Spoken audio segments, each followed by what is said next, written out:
ሰላም። ይህን ቪዲዮ የምትመለከቱት ሁሉን ሳይንሳዊ ዘዴዎች ሞክራችሁ ልጅ ማግኘት ስላልቻላችሁ ሊሆን ይችላል።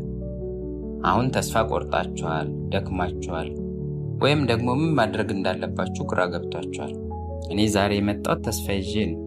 ምክንያቱም ሳይንሳዊ መፍትሄዎች ሲያልቁ የመጨረሻውና እውነተኛው መፍትሄ በእግዚአብሔር ዘንድ መሆኑን ላሳያችሁ።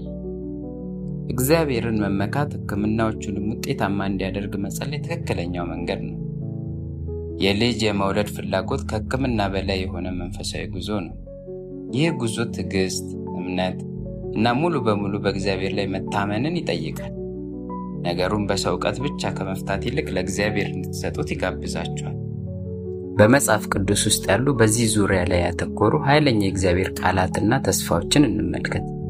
እግዚአብሔር ስለ ልጆች መስጠት ብዙ ተስፋዎችን ሰጥቷል።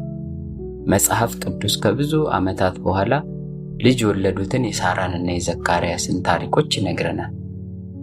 እግዚአብሔር ያልሆነን ነገር እንዲሆን የሚያደርግ አምላክ ነው። እስቲ ቃሉን እናስታውስ።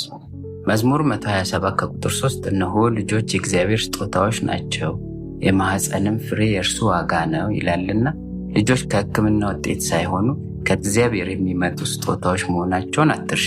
ሐና ሳሙኤልን እንዴት እንዳገኘችው ስትናገር በአንደኛ ሳሙኤል ምዕራፍ 1 ከቁጥር 27 ላይ ለዚህ ልጅ ጸልዬ ነበረ፣ እግዚአብሔርም የለመንኩትን ልመናዬን ሰጥቶኛል ላለችና ልክ ሐና እንደጸለየችና እንደተሰጣት ጸሎትሽ በእግዚአብሔር ዘንድ ተሰምቷልና ተስፋ ልታደርጊ ይገባል። ሌላኛው በተስፋ የሚሞላ ቃል ሉቃስ 1 ቁጥር 37 ላይ በእግዚአብሔር ዘንድ የሚሳነው ነገር የለምና የሚለው ቃል ሲሆን ለማርገዝ ሁኔታሽ ምንም ያህል አስቸጋሪ ቢሆንም ለእግዚአብሔር የማይቻለው ነገር እንደሌለ አስታውሽ። በተጨማሪም ዘፍጥረት 21 ቁጥር 1 እስከ 2 እግዚአብሔርም እንደተናገረው ሳራን አሰበ፣ እግዚአብሔርም እንደተናገረው አደረገላት የሚለው ቃል እግዚአብሔር የሰጠውን ቃል ለመፈጸም የታመነ አምላክ መሆኑን ማስታወሻ ነው። የመጀመሪያ ሁኔታሽ ትንሽ ቢሆን እንኳን በኋላ ሁኔታሽ እጅግ ታላቅ እንደሚሆን ኢዮብ 8 ከቁጥር 7 ላይ ያለው ቃል ያስታውሰናል። በቀጣይ ለዚህ ችግር የሚረዱን ተግባራዊ መንፈሳዊ ዘዴዎችን እንመለከታለን። ታዲያ ይህንን ለማድረግ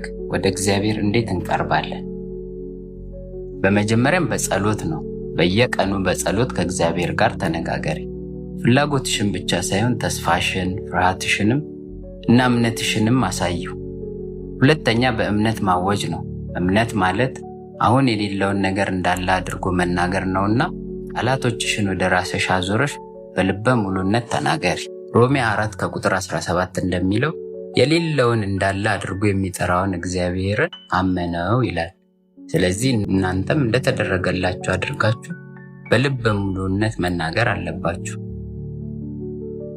ማርቆስ 11:24 ላይ የጸለያችሁትንና የለመናችሁትን ሁሉ እንዳገኛችሁ እመኑ ይሆንላችኋል ተብሏልና የጸሎታችሁ መልስ የሚመጣው ከጸለያችሁ በኋላ ባላችሁ እምነት መሆኑን ልብ ልትሉ ይገባል። እምነት ማለት አሁን የሌለንን ነገር እንዳለ አድርጎ ማመንና መናገር ነው። አንደኛ ሳሙኤል ምዕራፍ 1 ከቁጥር 27ን በማስታወስ ሐና ስለ ሳሙኤል ስትናገር ለዚህ ልጅ ጸልዬ ነበር፣ እግዚአብሔርም የለመንኩትን ልመናዬን ሰጥቶኛል እያላችሁ ለልመናችሁ መልስ እንደተቀበላችሁ አድርጋችሁ ተናገሩ። ዕብራውያን 11 ከቁጥር 1ን አስታውሱ።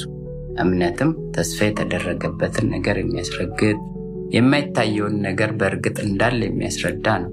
እምነታችሁ የማይታየውን እውን የሚያደርግ ኃይል ነው። በዚህ ጉዟችሁ ውስጥ ብቻችሁን አይደላችሁ።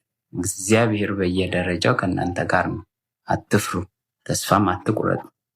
እምነት ትዕግስት፣ ማወጅና መናገርን ይፈልጋል። ልመናችሁን ወደ እርሱ አድርሱ፣ በሙሉ ልባችሁ ተማመኑበትና የእርሱ ታላቅ ታምር በሕይወታችሁ ላይ ሲፈጸም ይሁ። ይህ መልእክት ተስፋ የሰጣችሁ ከሆነ ላይክ እና ሰብስክራይብ ማድረግ አትርሱ። ሰላም እና በረከት ከእናንተ ጋር ይሁን።